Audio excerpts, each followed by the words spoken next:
CCTV ప్రాంతం ఉంది కాబట్టి సంజోడి ప్రాంతంలో మిగతా బిఎన్ కండి కానీ కేపురం కానీ పిచ్చాటూరు కానీ పిచ్చాటూరు డామ్ ఉంది కాబట్టి ఎక్కువ వైర్ పైరు చెరిగి వేస్తారు అంటే చెరుకు.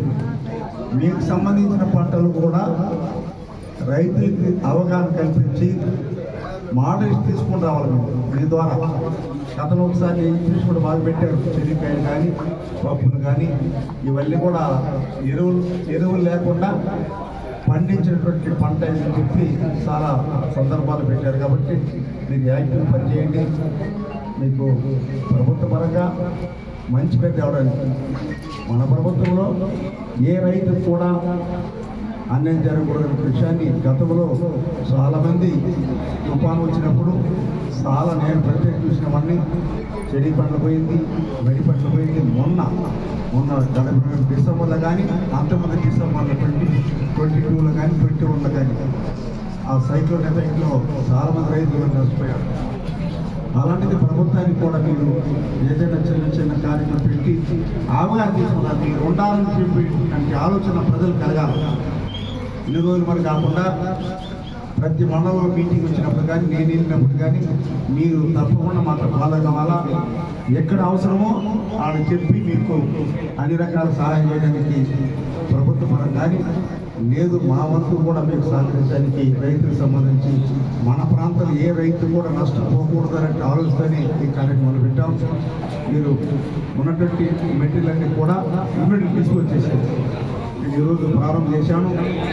ఆడ మండల పరిషత్లో కానీ ఆడ నాగలాపురం కానీ కేపుల్లో కానీ వాళ్ళతో ఇప్పుడే కోఆర్డినేట్ చేసుకుని ఇమ్మీడియట్ ఆడ ప్రాంతం అంతా డిస్పోజ్ చేసి లేట్ చేయకూడదు. అదే మీరు లేట్ చేస్తే రకరకాలైనటువంటి వార్తలు అవుతుంది.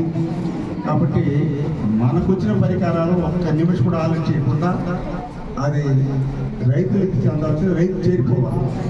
ఎస్సీలు కానీ ఎస్టీలు కానీ వచ్చే రైతులు మిగతా వారికి కూడా వీలైతే ఎస్సీ ఎస్టీలు కాకుండా మిగతా వారికి కూడా ఏదైనా సబ్సిడీ కింద మీరు ట్రై చేసి చాలా అవసరం పట్టలు వానాకాలం వస్తే చాలా అవసరం పట్టలు ఈ కళ్ళ చేరుకోవాలి లేరు. ఇప్పుడు ఈ పట్ట అనేటువంటిది డ్రమ్స్ కానీ పట్ట కానీ ఇది అందరూ రైతులకు ఇస్తే మంచి పరిణామం.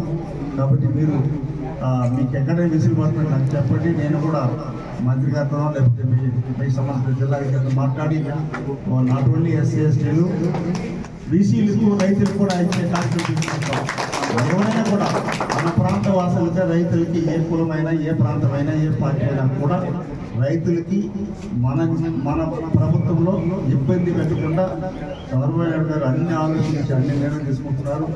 చెప్పిన మాట చెప్పినట్టు ముఖ్యమంత్రి నిన్న పెన్షన్ ఇస్తా అని చెప్పాడు. భారీ అమౌంట్ ప్రతి గ్రామంలో కూడా తిరునాళ్ళలాగా జరిగింది. నేను